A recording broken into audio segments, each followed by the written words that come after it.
What's up guys, it's Nicole, also known as Nikki Vegan, and in today's video I'm going to show you how to make my all-vegan taco casserole.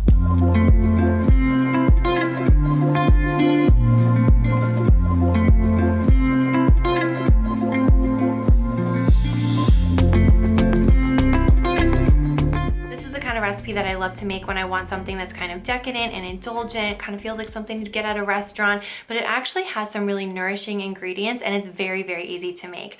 I usually serve this as an appetizer or as a side dish, but I'm also going to show you some easy ways that you can make it a little bit more substantial and turn it into a complete meal. And I'm going to show you how to make my all-vegan nacho cheese recipe. So lots of good stuff in this video. I really hope that you guys enjoy it. Wanted to say a quick thanks to Thrive Market for sponsoring this video. I get a lot of my groceries on Thrive, including a lot of the groceries needed to make this taco casserole. And it's also a place where I love to get not only my groceries, but they have clean beauty products, they have non-toxic household cleaning products, they have wine, and a really wide selection of vegan snacks, including two that I'm going to show you that I kind of think are hidden gems on the website. The first is Snacklins. My friend Laura told me about the miso ginger Snacklins. She said they were a must try, and I think she was right. They are light and airy and crispy, and if you are a chip lover or a salty snack lover, these are definitely going to be up your alley. They are mushrooms actually, and like I said, they're crispy and crunchy. They're seasoned with red miso, ginger, garlic, a little sea salt, and they're really, really good. So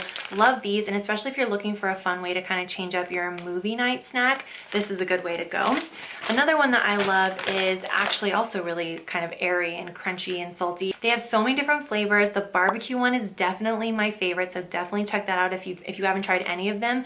Barbecue, I think, is the way to go. They have a nacho cheese flavor, they have salt and vinegar, a couple of other ones, and these are the original. And these have a more like a crunchy crunch, and those are like a light, airy crunch. Both really good, both all vegan, and both available on Thrive Market. So definitely check that out. There's a link to try Thrive Market in the description box below, so you can go ahead and click that. And when you become a member today, you'll save 25% off your first order and get a free gift. And with all of that said, let's go ahead and start making our taco casserole.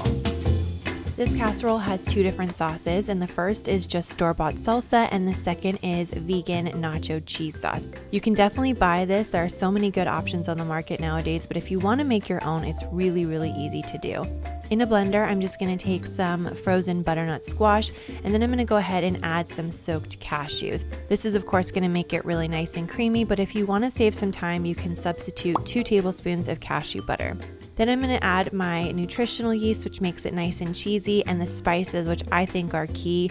Onion powder, I think, is very underrated when it comes to making cheese sauces, so add that in with some salt and cayenne pepper, and the juice from a jar of pickled jalapenos, which is what makes it taste like nacho cheese specifically. And I add some almond milk to the blender along with some cornstarch that I dilute with water. So everything just goes straight into the blender. The only thing is that you want to go ahead and dissolve the cornstarch with a little bit of water before you add it in. And at that point, all you have to do is mix it all together, blend it on up, and then transfer it to a saucepan and cook for about 5 minutes. The heat will help to activate the cornstarch, and this will make it thicken and basically transform into nacho cheese right before your very eyes. This is delicious in this taco casserole recipe, but it's also just a great recipe to keep in your back pocket for the next time you want to have nachos or just chips and salsa with a warm nacho cheese dip. It is so, so good, and as you can see, really easy to make.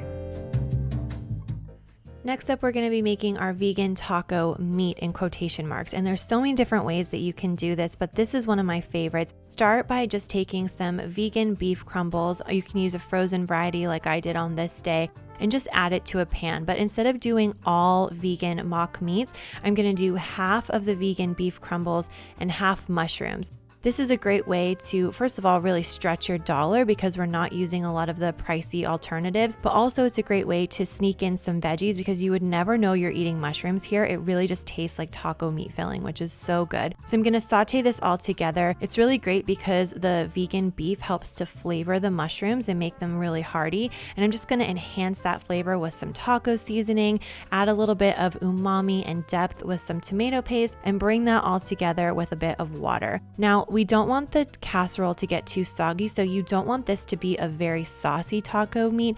You really want a lot of that moisture to evaporate and to infuse into the mushrooms and the ground beef to really make it really nice and flavorful and satiating, but without being too soggy. So once most of the moisture has evaporated, you can go ahead and set this aside. It's only going to take about 5 to 6 minutes, and the finished product is very delicious.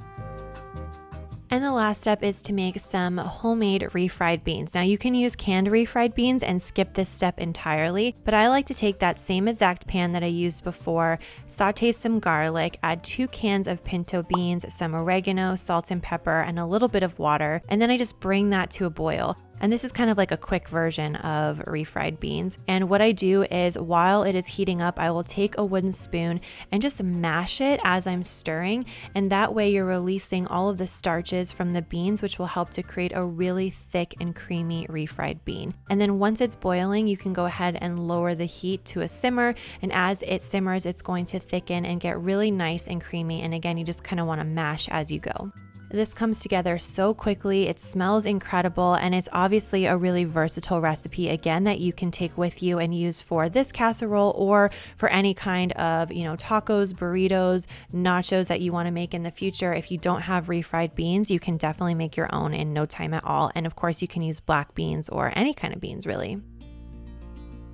And now the fun part, we're gonna go ahead and assemble our taco casserole. So the first step is just to take some store-bought chunky salsa and put a thin layer of that on the bottom of the pan. This is going to make it a lot easier to get the casserole out of the dish later, and of course it's going to add that first layer of flavor. So just do a thin layer all throughout, and thin layers is really going to be the name of the game for this casserole. We want everything to be nice and thin layers, and that way we'll have lots of flavor in every bite, but nothing will be soggy. Whether you're using your homemade refried beans or canned refried beans, you want to take a second and use a spoon or a sturdy spatula to kind of whip it up so that it's a little bit softer and easier to spread. And then instead of just kind of putting it all in and trying to spread it out that way, I find it's a lot easier to create a nice thin layer if you first dollop it in and then sort of pat it down.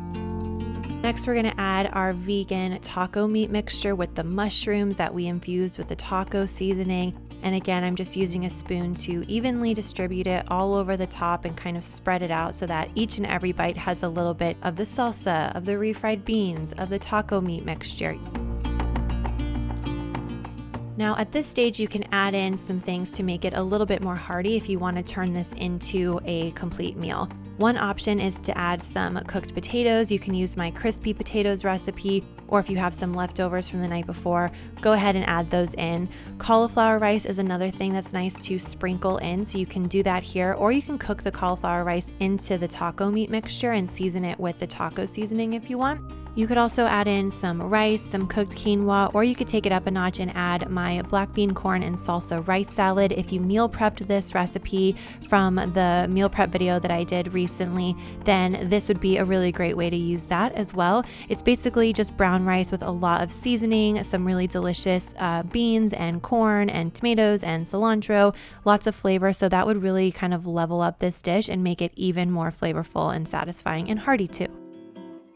Next up, I'm going to be adding about half of that nacho cheese sauce that I made earlier, and I'm just using my spoon almost as a paintbrush, and I'm kind of splattering it on in a thin layer, kind of doing a Jackson Pollock here, and that's going to ensure that I get a nice thin layer as opposed to if I just kind of poured it on top.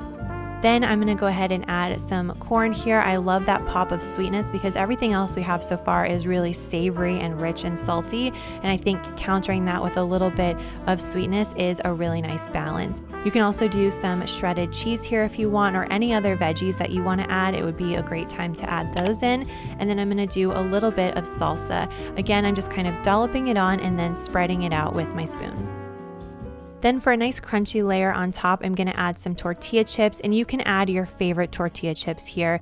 I mention this all the time when I talk about tortilla chips, but the late July multigrain are my all-time favorite. But there are some really cool options nowadays that are made with beans or with cassava root flour. Lots of different ways that you can go here. So choose your favorite and then go ahead and add that on top. You could also do corn chips if you wanted to do something a little bit different. But once you have a nice even layer of your chips, you can go ahead and add the remaining nacho cheese sauce. And again, I'm just kind of dolloping that on top. Now, earlier you might remember that I kind of stretched my dollar by using half mushrooms, half vegan ground beef. And similarly, because vegan cheese can be kind of expensive, I'm just using it sparingly on top as opposed to the main cheese in this taco recipe. So I have my homemade veggie packed cashew and butternut squash cheese. That's like the main cheese. But then on top, I'm adding just a little bit of store-bought cheese, and this is going to really create that delicious kind of melty, gooey topping that is so good on the casserole.